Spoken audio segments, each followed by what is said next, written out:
My name is Saleem. I'm the director of the International Center for Climate Change and Development based in Dhaka, Bangladesh.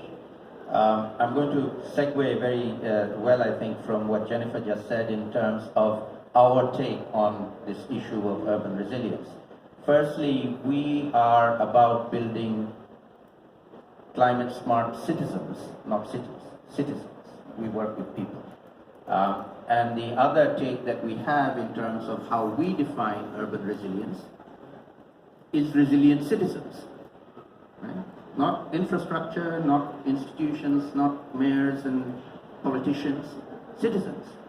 And what we do is we are a network of universities in Bangladesh. We're a network of more than 50 universities called Gobeshona.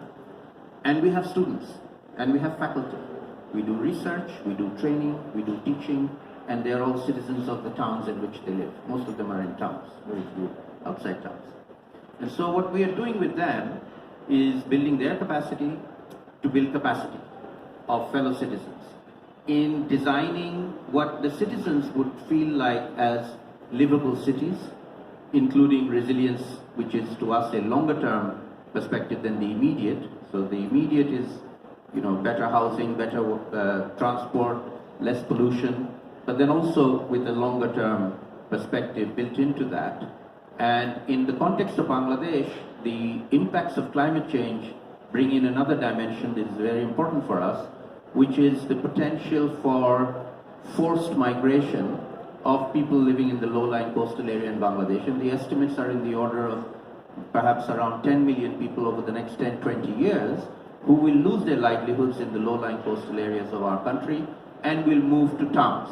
Now, if we don't plan for this or anticipate it, they almost always certainly end up in Dhaka city. Dhaka city is the fastest growing megacity in the world. Can't absorb another 10 million people or will burst. So what we are doing is we are identifying, and we have identified in the order of 24 other smaller towns, and we are working with the mayors and the people in those towns to develop them into what we call climate resilient, migrant friendly towns, to enable these potential future climate migrants to go to these towns. We can't coerce them, we can't force them, we can only attract them to these other towns by making these towns livable, economically opportunities. Education is a very, very important one that we can use for people to want to come to bring their people. So just one point about migration, there are two very important decision points that are taken by every migrant that decides to move.